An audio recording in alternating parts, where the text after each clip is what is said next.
US President-elect Donald Trump has called for strengthening and expanding America's nuclear capability. It may be a coincidence, but Russian President Vladimir Putin also stressed the need to boost his country's nuclear defense readiness as well. In a tweet posted on Thursday local time, Donald Trump said, quote, "The United States must greatly strengthen and expand its nuclear capability until such time as the world comes to its senses regarding nukes." He didn't offer any further explanation. The Associated Press reported it may be related with a meeting with senior military officials the previous day. But what's raising eyebrows is that Trump's tweet came just hours after Russian President Vladimir Putin called for enhancing his country's nuclear program. Putin said Moscow needs to, quote, "enhance the combat capability of strategic nuclear forces, primarily by strengthening missile complexes that'll be guaranteed to penetrate existing and future missile defense systems." What's more, he said the planned military buildup by the US-led Western military alliance near Russia's borders could change the balance of power in the region. He stressed that Russia needs to quickly adapt plans for neutralizing threats to the country. Given the consecutive timing of the nuclear remarks, some watchers say the future of US-Russia relations is looking unclear, and even the prospect of a nuclear arms race seems to be on the horizon. We reviewed a number of other factors, not just the military aspects. We look at our geography, at the history, at the internal state of Russian society, and with this in mind, we can say that we are much stronger than any potential aggressor.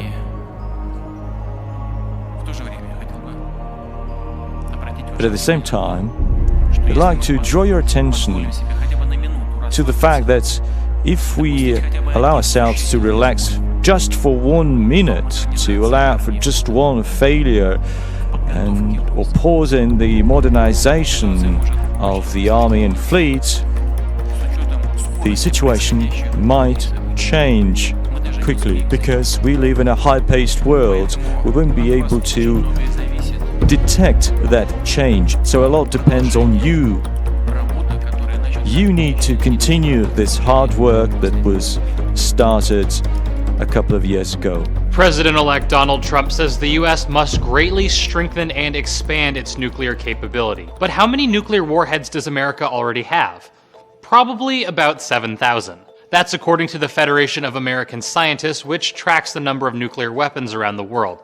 But the exact number in each country's stockpile is a secret. The only country with more warheads than the US is Russia, with an estimated 7,300. The other countries with nuclear weapons include Pakistan, China, India, Israel, France, and the United Kingdom. Those 6 countries have a combined nuclear stockpile of about 1,100. No one really knows how Trump plans to strengthen the country's nuclear program, but the US hasn't produced a nuclear weapon since the end of the Cold War. A list of the world's biggest military spenders has been released. In terms of actual money spent, there's no contest, with the United States accounting for more than a third of the world total. In terms of military spending in relation to GDP, though, North Korea is heads and shoulders above the rest. North Korea's annual military expenditure ranks highest in the world relative to its gross domestic product. According to the U.S. State Department's World Military Expenditures and Arms Transfers Report for 2016, North Korea spent $3.8 billion a year on its military on average between 2004 and 2014. That accounts for around 23% of the North's GDP of $15 billion. A distant second on the list is Oman at 11.4%. Saudi Arabia is ranked third at 8.6%. Spending 2.6% of its GDP on the military, South Korea came in 47th. In absolute terms, the United States easily topped the list at over $700 billion a year in military expenditures. South Korea was 11th, and North Korea 46th. In 2014 alone, the U.S. spent $656 billion, dwarfing China's $157 billion.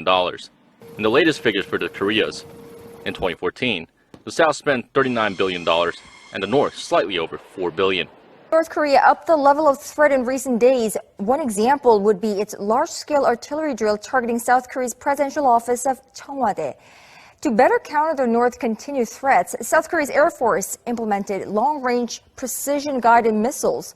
Dubbed Taurus, they're capable of targeting North Korean leader Kim Jong-un's office from hundreds of kilometers away. A South Korean fighter jet launches a missile. During flight, the missile switches target coordinates and strikes an enemy bunker.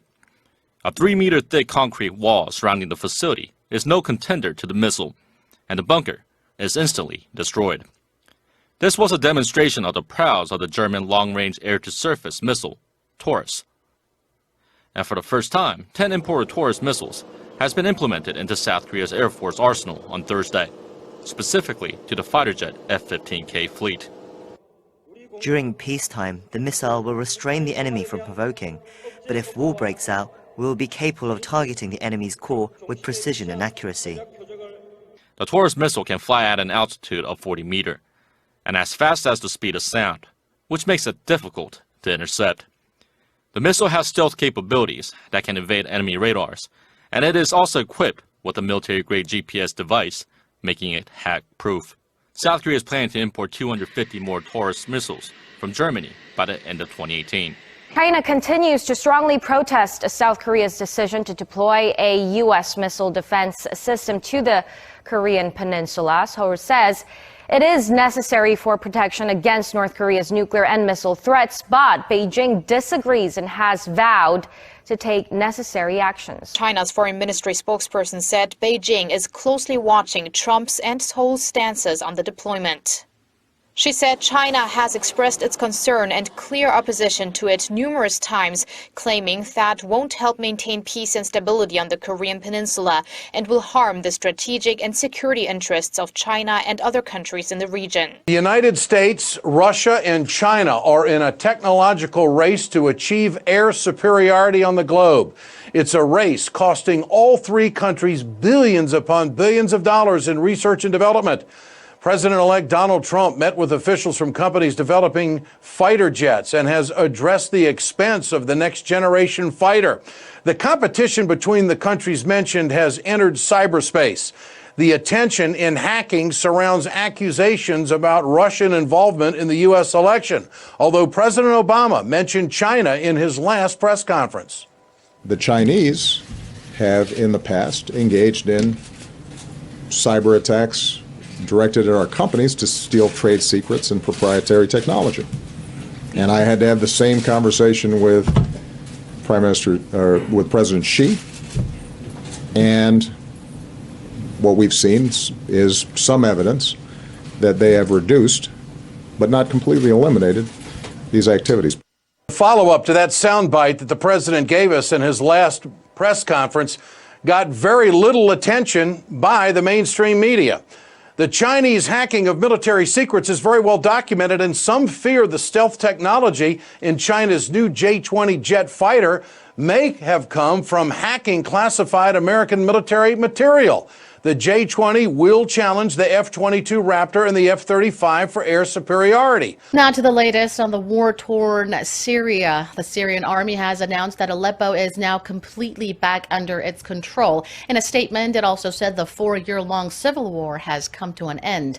The last rebel fighters were evacuated from the city on Thursday, handing President Bashar al-Assad his biggest victory of the war. The victory marks the beginning of a new period in fighting terrorism and ending it in all Syrian territories. Syrian leadership of the army and armed forces ensures that this victory will be a motivation for continuing the fight against terrorism and returning safety and security to the entire nation. Syrian President Bashar al-Assad says his country's victory in Aleppo is an achievement it shares with Russia and Iran. The Russian Air Force conducted hundreds of raids on rebel-held parts of Aleppo. Iran-backed militia groups sent thousands of fighters against rebels on the city's front lines. Aleppo's residents took to the street on Thursday night to celebrate the city's liberation. Thousands braved winter weather to go out and shout chants in support of President Bashar al-Assad. Jubilant drivers were also blowing their cars' horns. Many hope the city can be rebuilt as soon as possible so normal life can resume.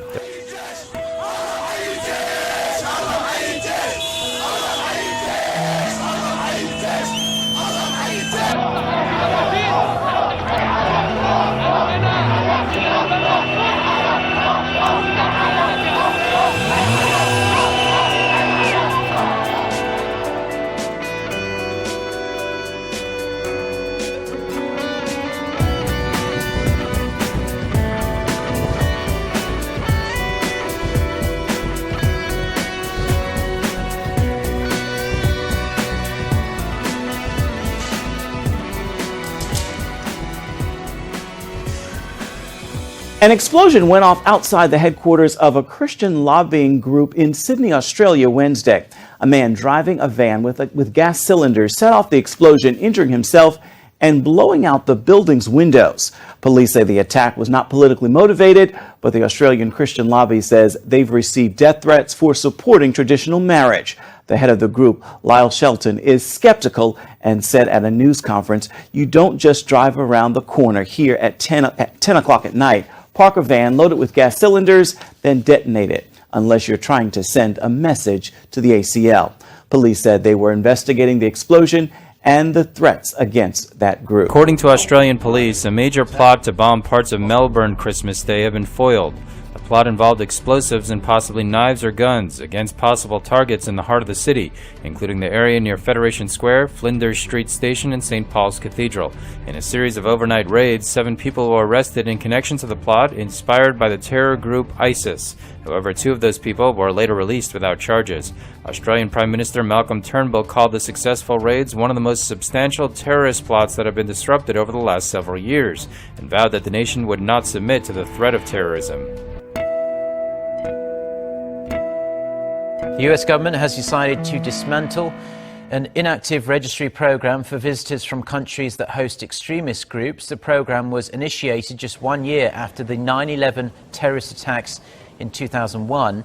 The program was later expanded to require registration for visitors from 25 countries, most of which have predominantly Muslim populations, but it was then suspended beginning in 2011 after criticism about its inefficiency and redundancy. Now, although critics of the program have welcomed the news, it remains to be seen whether the incoming Trump administration will renew the program. Trump's White House counselor Kellyanne Conway said Thursday that the president-elect has considered a registry for visitors from select countries that have a certain history of terrorism. And it's good to see you. I got to ask you, can you just dismantle? Well, it's kind of interesting the timing of this, isn't it? He waits till a month before he's out of office or less than that to dismantle this. I think it's completely political.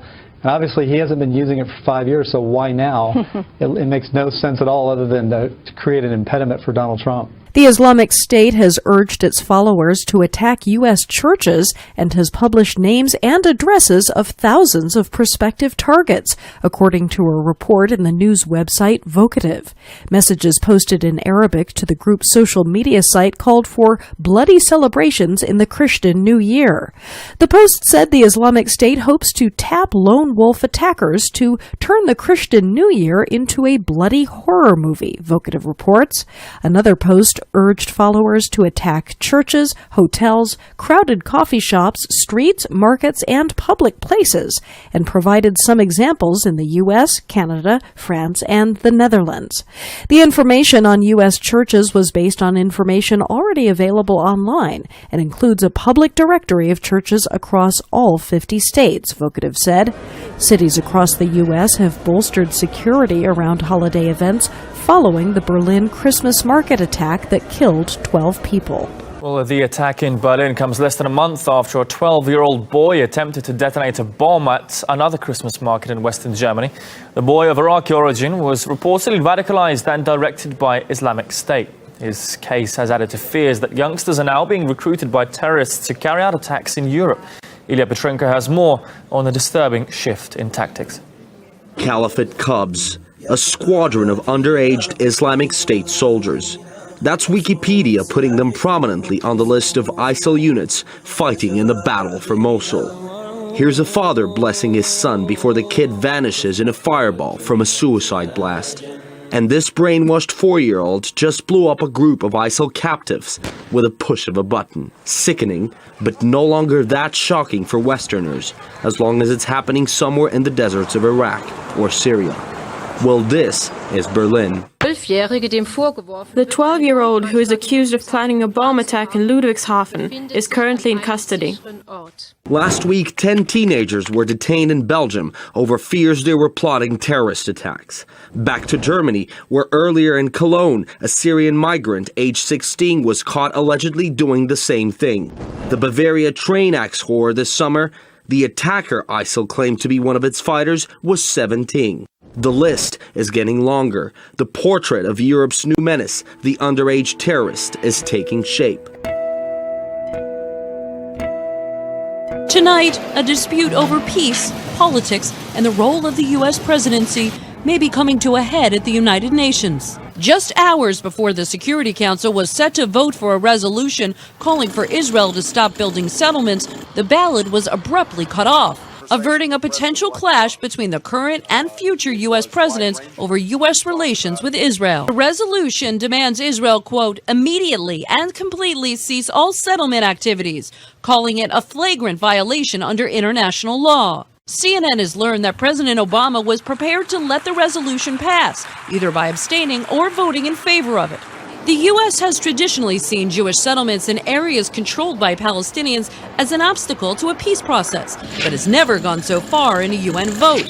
The move today would have been seen by many as a provocation, a parting shot at Israel's Prime Minister Benjamin Netanyahu, with whom President Obama has strained ties. Around 3 a.m., Netanyahu took to Twitter, writing in English and appealing for a U.S. veto. But before the White House could announce its support for the resolution, this morning President-elect Donald Trump sent out this statement calling for a veto and saying peace between Israel and Palestinians needs to be negotiated, not, quote, through the imposition of terms by the United Nations. A senior Israeli official tells CNN the Israeli government reached out to Trump to weigh in after failing to persuade Washington to cancel the vote. Today, gratitude from Israeli Ambassador Ron Dermer, who tweeted Israel, quote, deeply appreciates the clear and unequivocal call by Trump. The United Nations is not a friend of democracy. Trump's statement appeared to again signal his desire to shift U.S.-Israel relations. During the election, he said he would move the U.S. Embassy to Jerusalem, and he denounced UN involvement in the peace process in an interview with Wolf Blitzer. This has to be a deal between the Palestinians and the Israelis. Trump says he wants to be seen as an honest broker in the Mideast. I would love to be neutral if it's possible. It's probably not possible because there's so much hatred. There's so much going on. A 10-year-old autistic girl from Northern Ireland is stunning the world with her incredible singing voice. Take a listen. I've heard about this baby boy who's come to earth to bring us joy, and I just want to sing this song to you. It goes like this: the 4th, the 5th, the minor fall, and the major dip. With every breath I'm singing hallelujah, hallelujah.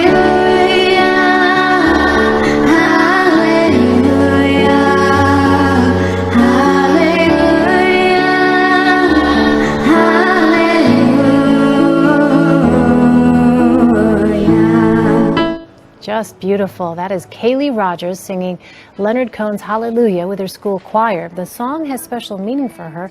Kaylee has both autism and ADHD, and she used to be afraid to speak up in class, but singing has helped her to build up her confidence. Alexis Barnes, the little girl battling an autoimmune disorder who touched our hearts 2 weeks ago with her birthday party, is now showing us all how to give back this holiday season. Alexis donated all of her birthday gifts to a local children's center in Galveston, Texas. She's been inundated with love from all corners of the country, and Alexis Barnes is showing just how eager she is to spread that love to others. She's 6 and she gets it. She understands. These are gifts that she knows she got, and she's happy to give them away. She brought more than 400 presents for kids who maybe wouldn't have gotten any this Christmas. You put the marbles on the blue thing, and then the hippos gotta eat it. Alexis giving the hungry hippos and everything else away to the boys and girls at the Children's Center of Galveston. I was like, wow, that's a lot of toys for her. And that's really sweet for her to let us have some. How does it feel to be here and meet all these kids? They all seem so happy. Good. I've heard them say this is the best Christmas that we've had, and they're just overjoyed at the love and people that are still thinking about them when they're feeling like they're at their lowest. Which for Alexis was just a few weeks ago when no one showed up to her 6th birthday. Her journey with an autoimmune disorder that causes hair loss has already left her feeling different than her classmates at times. The kids here say they can relate. At first, when I thought that no one came to her birthday party, I felt really sad. But since when we found out we were having all this for her, I was like excited. Not just excited for the toys, but the message that Alexis is spreading, proving there's enough love to go around for everybody. Drew Caritas, KHOU 11 News. Almost all of the kids from the Children's Center say this is the best Christmas they have ever had. Alexis even stayed after to play together with her new friends.